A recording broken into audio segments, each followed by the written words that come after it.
நான் சின்ன பொண்ணாக இருக்க சொல்ல எங்கள் அம்மா ருபுக்கல்லில் தான் மாவு அரைப்பாங்க. அது வந்து ருபுக்கல்லில் மாவு அரைக்க சொல்ல ஒரு கையில் ஆட்டிக்கிட்டு ஒரு கையில் தள்ளி விட்டுக்கிட்டே இருக்கணும்.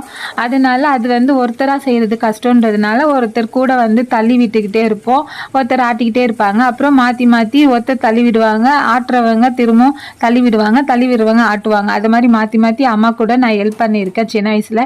நீங்கள் யாராச்சும் இது மாதிரி சின்ன வயசில் அம்மா கூட ருபுக்கல்லில் மாவு ஆட்டின அனுபவம் இருந்தால் கமெண்ட் பாக்ஸில் கமெண்ட் பண்ணுங்கள். ருபுக்கல்லுக்கு அப்புறமா சங்கிலிப்பட்டு உரல் வச்சு கிரைண்டர் வந்தது, பெரிய கிரைண்டரு. அதுக்கப்புறம் நம்ம நாளடைவில் சயின்டிஸ்ட்டுங்களாம் நமக்கு ஈஸியாக, பெண்களுக்கு ஈஸியாக 2 கல் 3 கல்லுன்னு சொல்லிட்டு ஸ்மார்ட் கிரைண்டர்லாம் நிறைய வந்த காலம் இது. அப்படி இருந்தாலும் இப்போல்லாம் எல்லாருமே 1 மினிட் கிரைண்டரை தேடி நம்ம ஆளுங்கெல்லாம் போய் கியூவில் நிற்கிறாங்க. இங்கே நம்ம வீட்டில் பார்த்து நல்லா அலசி கழுவி எடுத்துன்னு போவோம். அங்கே நடனா அவங்க டேங்க் தண்ணிலையும் அவங்க கையை கழுவிட்டு அரைச்சி தருவாங்க.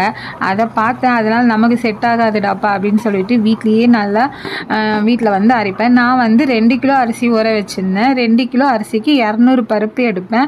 கொஞ்சம் வெந்தயம் ஊற வச்சு அரைச்சி சேர்த்துப்பேன். தனியாக தான் நான் வெந்தயத்தை வந்து ஊற வச்சு மிக்சியில் ஜாரில் அரைச்சிப்பேன். உளுத்தம்பருப்பு கொடுப்பு சொல்ல சரியாக அரைய மாட்டேங்குது, அதனால் நான் தனியாக மிக்சியில் அரைச்சி சேர்த்துப்பேன். இது மாதிரி நம்ம வந்து தனியாக அரிசி உளுத்தம்பருப்பு தனியாக அரைச்சி அதை 2த்தையும் மிக்ஸ் பண்ணி லைட்டாக உப்பு போட்டு கரைச்சி வச்சோம்னா இட்லி சாஃப்டாக பூ போல் சூப்பராக இருக்குங்க. இந்த வீடியோ உங்களுக்கு பிடிச்சிருந்தால் லைக் பண்ணுங்கள், ஷேர் பண்ணுங்கள், மறக்காமல் நம்ம சேனல் சப்ஸ்கிரைப் பண்ணுங்க. மறுநாள் 5 மணி போலெல்லாம் எழுந்து பார்த்தா நல்லா சூப்பராக உப்பி வந்துச்சு. இதை நல்லா கலக்கி விட்டு ஃப்ரிட்ஜில் ஸ்டோர் பண்ணி வச்சுடுவேன். அவ்வளோதான் ஃப்ரெண்ட்ஸ், நெக்ஸ்ட் வீடியோவில் பார்க்கலாம். Okay, bye, Tata.